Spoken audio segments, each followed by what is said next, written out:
کہیں عقیدہ خراب ہے تو کہیں اعمال خراب. دونوں بیماریاں اور بہت بڑی بیماریاں اور دونوں کے علاج کی ضرورت ہے. کیونکہ جلسوں کا مقصد ہی یہ ہے کہ آنے والے لوگ دین اور شریعت کو سمجھ کے جائیں، دین کو سیکھ کے جائیں اور ایسا سیکھیں کہ پھر آگے سکھا سکیں اور ایسا سمجھیں کہ آگے سمجھا سکیں.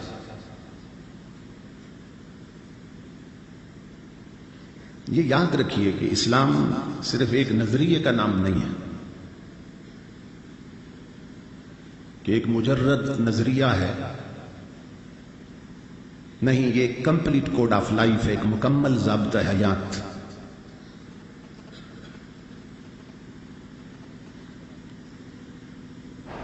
کہ جب تک اسے اپنایا نہ جائے اور اس پہ عمل نہ کیا جائے اس وقت تک اللہ اور اس کے محبوب کی بارگاہ تک رسائی نصیب نہیں ہوتی.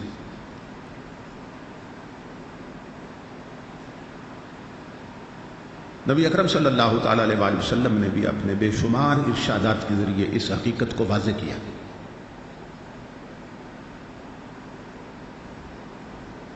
لیکن آج فتنوں کے اس دور میں ہم اس مرحلے میں آ پہنچے ہیں کہ جس کی 15 صدیاں پہلے نبی اکرم صلی اللہ تعالی علیہ وآلہ وسلم نے خبر دی تھی.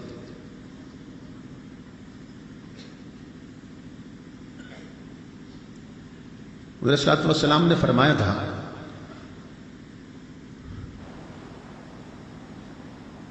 سیاتی علی الناس زمان،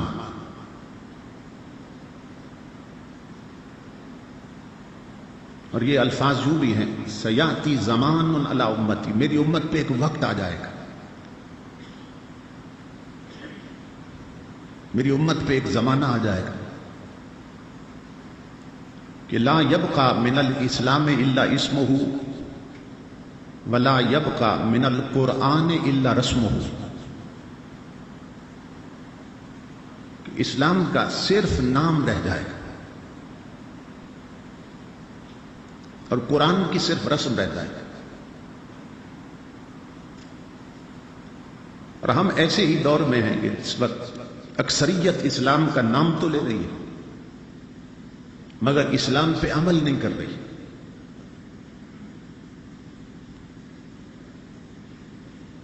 بہت سے لوگ قرآن پڑھنا بھی چھوڑ چکے ہیں اور جو پڑھتے ہیں وہ بھی رسمن پڑھتے ہیں، بلکہ خود نہیں پڑھتے بلکہ پڑھاتے ہیں، یعنی پڑھواتے ہیں. تو 15 صدیاں پہلے حضرت صلی اللہ علیہ وسلم نے ہمارے اس حال کی خبر دی کہ جس سے پوچھو گے کہے گا میں مسلمان ہوں، مگر اس کی عملی زندگی میں اسلام نظر نہیں آئے گا.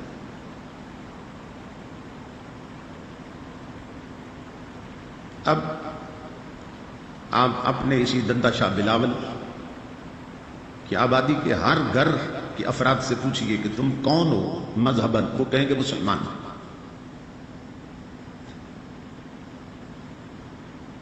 بازاروں میں کون ہے مسلمان، کچہریوں میں کون ہے مسلمان، عدالتوں میں کون ہے مسلمان،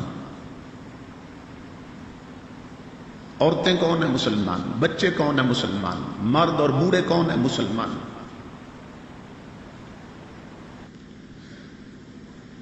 ہمارے ملک کی اسمبلی میں کون بیٹھے ہیں مسلمان، جب سے ملک بنا تخت پہ کون آتے رہے مسلمان. تو جس سے بھی پوچھو گے وہ کہے گا سب مسلمان.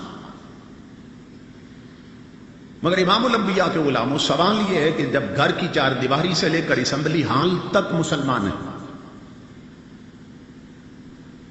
اور جگی سے لے کر تخت تک مسلمان بیٹھے، تو پھر ملک میں کملی والے کا اسلام نظر کیوں نہیں آتا؟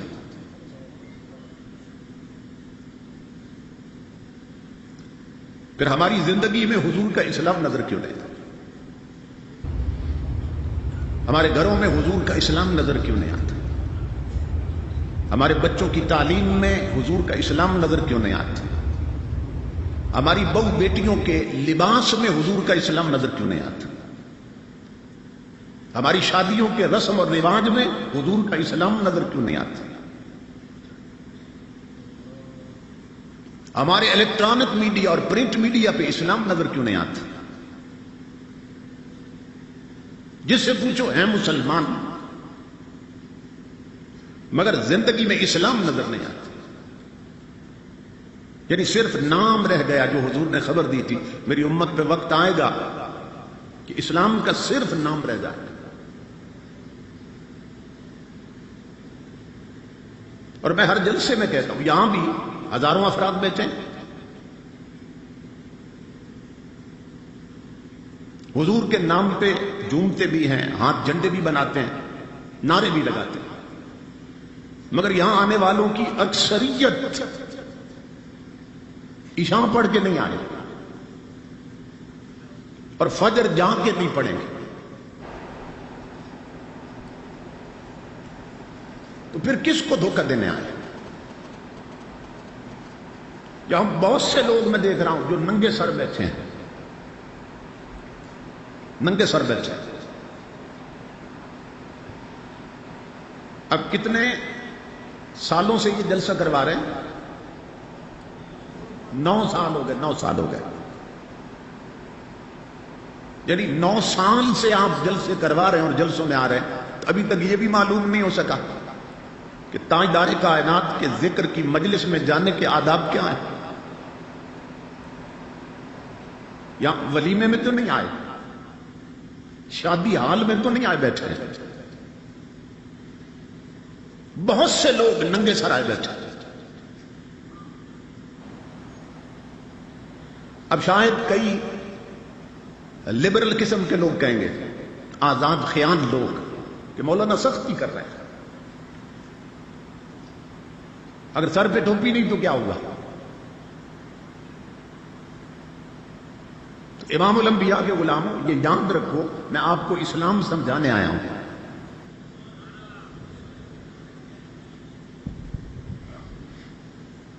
ایک ہے عادت, ایک ہے عبادت. تو یہاں آپ ثواب کی نیت سے آئے ہیں نا, حضور صلی اللہ علیہ وسلم کے ذکر کی مجلس میں آئے کہ ثواب ملے گا. عادت میں اور عبادت میں فرق ہوتا ہے. عادت کیا ہے ہماری؟ ہم اٹھتے بیٹھتے چلتے پھرتے اپنے ہاتھ کھلے رکھتے ہیں, یہ عادت. اللہ رب العزت نے فرمایا کہ جب عبادت میں کھڑے ہو جاؤ تو پھر ہاتھ باندھ لو,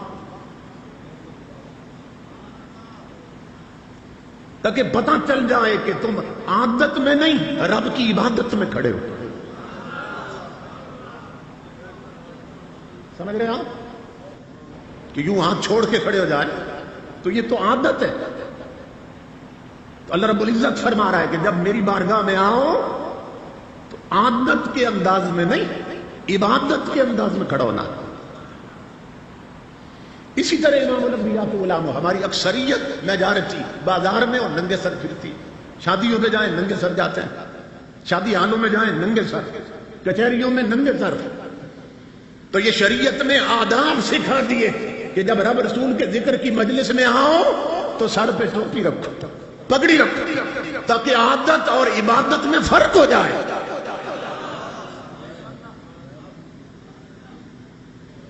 تاکہ پتہ چلے لوگ یہاں عادتاً نہیں آئے, عبادتاً آئے. اگر یہ روایتیں اسلام کی اور یہ آداب ختم ہو گئے تو ہماری آئیڈینٹی, ہماری پہچان اور شناخت ختم ہو جائے گی. اب دیکھیں نا, ہر ڈپارٹمنٹ کی اور ہر شعبے کی کچھ علامتیں ہیں. پولیس والوں نے گلے میں لاکٹ نہیں پہنا ہوتا کہ جس پہ لکھا ہو یہ پولیس مین ہے. فوجیوں کی پیشانی پہ نہیں لکھا ہوتا کہ یہ فوجی ہے. آپ وردی سے پہچان جاتے ہیں, یہ پولیس والا, یہ فوج والا, وردی پہچان ہے نا. اسی طرح ایئر فورس کی اپنی الگ وردی, نیوی کی اپنی الگ وردی. اب بچوں کو جب انگلش میڈیم سکولوں میں داخل کروانے جاتے ہیں تو ہر سکول کی الگ وردی. آپ کو پرنسپل کہتا ہے، ایک چھوٹی سی بکلٹ تھما دیتا ہے، پراسپیکٹس جس کو کہتے ہیں، کہ اس پہ قانون لکھے ہوتے ہیں، بھئی بچے کی وردی کیسی ہوگی، پھر بچے نے ٹائی بھی لگانی ہے، پھر اس کو بیج بھی ہونا چاہیے، پھر جس رنگ کی جرابیں ہوں اسی رنگ کے شوز ہونے چاہیے، اور پھر سر پہ انگریزوں والی کیپ ہونی چاہیے، اور وہ سارا کچھ بتاتے جاتے ہیں کہ بچے کی وردی یہ ہوگی، آپ کہتے ہیں جی لے لیں، ٹائی بھی ہونی چاہیے، ہو جائے گی، بیج ہونا چاہیے، کیپ ہونی چاہیے، جرابیں ہونی چاہیے، شوز ہونے چاہیے۔ تو وہاں تو کوئی نہیں بولتا، نہ چودھری، نہ ملک، نہ مار، نہ راجا، نہ کوئی افسر، کہ پڑھنا بچے نے ہے یا ٹائی نے پڑھنا ہے۔ تعلیم بچے نے حاصل کرنی ہے یا کیپ نے کرنی ہے؟ جرابوں کا کوئی رنگ بھی ہو جائے، مگر وہاں نہیں بولتے، وہاں تو دو دو جرابیں خرید لیتے ہیں، چار چار وردیاں خرید لیتے ہیں، کیونکہ جانتے ہیں ہر سکول کی اپنی الگ وردی ہے، ہر شعبے کی ڈپارٹمنٹ کی الگ پہچان ہے۔ بندہ شاہ بلاول اور گرد کے علاقوں سے آنے والوں، میرا سوال یہ ہے، 9 سال سے محمد عربی کے ذکر کی مجلس میں آ رہے ہو اور محفل میں کملی والے کی وردی میں کیوں نہیں آئے؟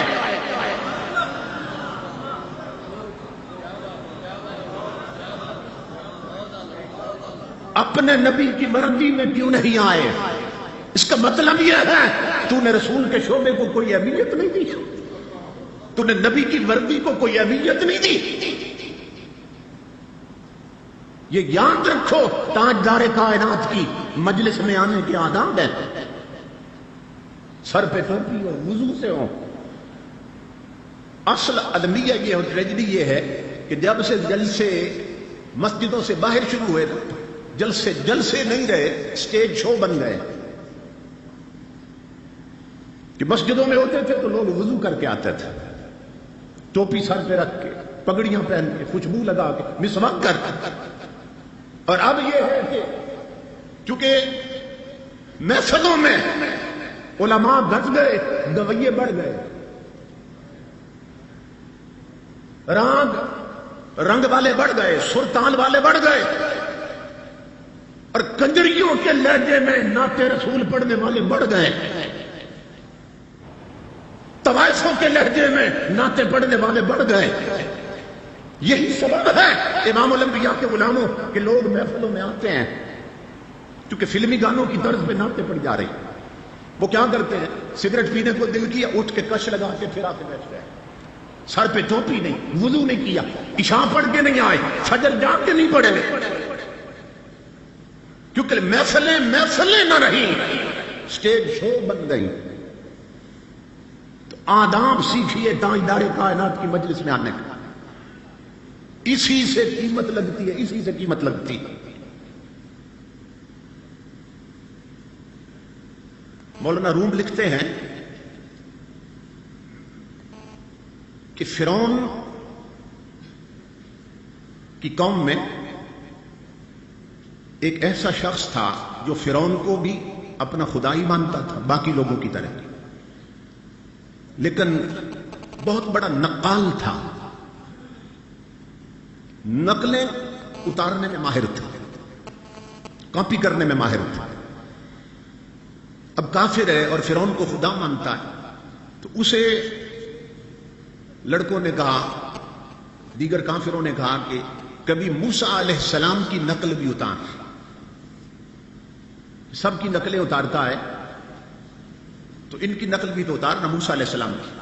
اس نے کہا پھر ٹھہرو، میں تھوڑا سا نا لباس ان کی طرح بنوا لوں، بال بڑھا لوں، داڑھی بڑھا لوں، اور انہی کی طرح عصا اور ڈنڈا تیار کر لوں، سارا لباس اور حلیہ انہی کی طرح بنا لوں، پھر میں ان کی نقل اتاروں گا۔ اس نے بال بڑھا لیے موسیٰ علیہ السلام کی طرح، داڑھی اسی طرح بڑھا لی، اس نے کپڑے بھی اسی طرح، ڈنڈا بھی موسیٰ علیہ السلام کی طرح۔ ایک اونچی جگہ پہ کھڑا ہو گیا، کہنے لگا لوگوں کو اکٹھا کرو، آج میں موسیٰ علیہ السلام کی نقل اتاروں گا۔ اب وہ بلندی پہ کھڑا ہے، مجمع عام میں موسیٰ علیہ السلام کی طرح نا ہاتھ اٹھانے لگ گیا، آواز نکالنے لگ گئے، ادائیں دکھانے لگ گئے۔ مولانا روم لکھتے ہیں میرے رب نے فرمایا جبریل زمین کی طرف دیکھ، کیا ہو رہا ہے؟ عرض کی مولا کافر ہے، فرعون کو خدا مانتا ہے مگر تیرے نبی کی نقل اتار رہا ہے۔ اللہ رب العزت نے فرمایا جبریل پھر گواہ ہو جاؤ، مجھے اپنی عزت کی قسم، جب فرعون کی پوری آل اور فرعون کو میں دریا میں غرق کروں گا میں اسے ڈوبنے نہیں دوں گا۔ کیوں؟ کہ اس کے جسم پر میرے نبی کی ادا اتر چکی ہے۔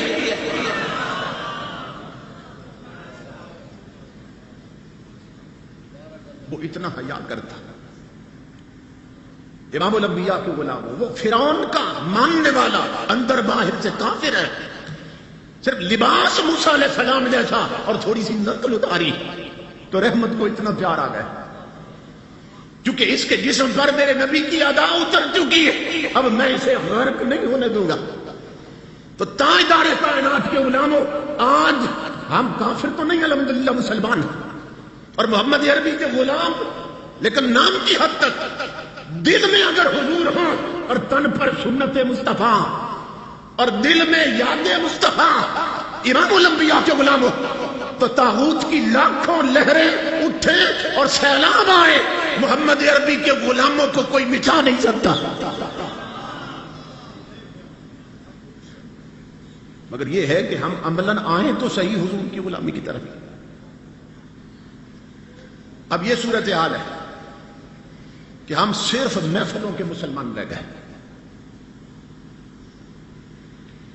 یعنی کردار کیسا بن گیا کہ جمعہ پڑھنے گئے یا محفل میں گئے، دینی مجلس میں سٹیج کے سامنے بیٹھ کے تقریر بھی سن لی، اور اڈے پہ گئے، ہوٹل پہ یا گھر گئے تو ٹی وی پہ بیٹھ کے فلم بھی دیکھ لی۔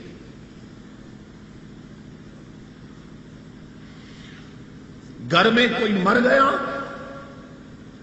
تو حافظوں کو بلا کے ختم بھی کروا لیے قرآن کا، اور گھر میں شادی ہوئی تو کنجریاں بھی نچوا لی، ڈھول بھی بجا لیے، طوائفوں کے گانے بھی چلا لیے، رقص بھی کروا لیے، اور اپنی ماں بہنوں بیٹیوں کو بنا سنوار کر غیر محرم لونڈوں سے ویڈیو اور فوٹو بھی بنوا لیے۔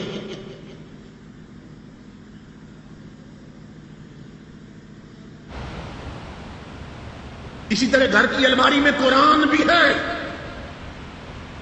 اور گھر میں مطالعہ کی میز پر فلمی میگزین بھی پڑے ہیں۔ یہ آگ ہر جگہ لگی ہے۔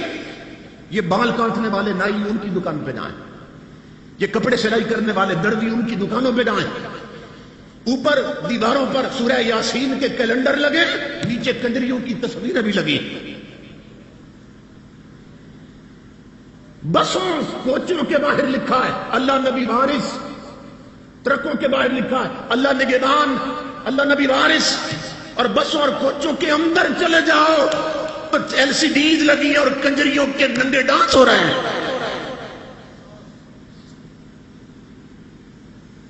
کیا ہم نے یہ تہیہ کر لیا کہ نیکی اور بدی، سچ اور جھوٹ، حق اور باطل، کفر اور اسلام، اندھیرا اور روشنی، کہ ہم نے اسے اکٹھا لے کے چلنا ہے؟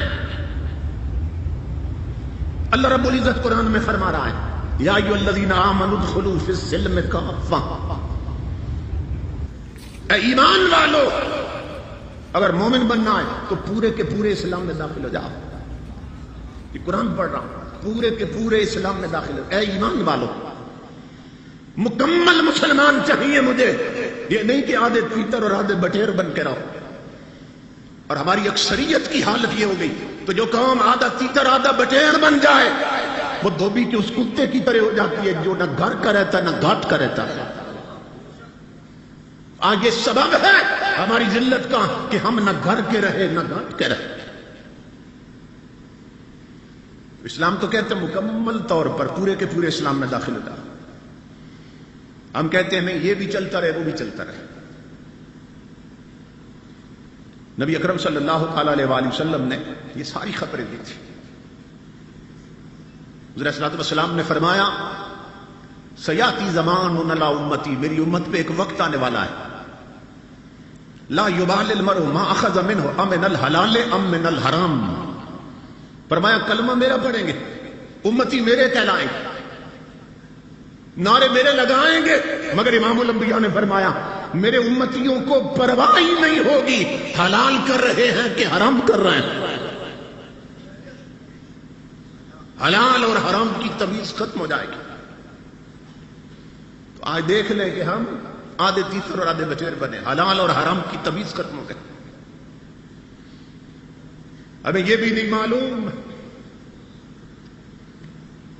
اسلام کے آداب کیا ہیں، رہن سہن.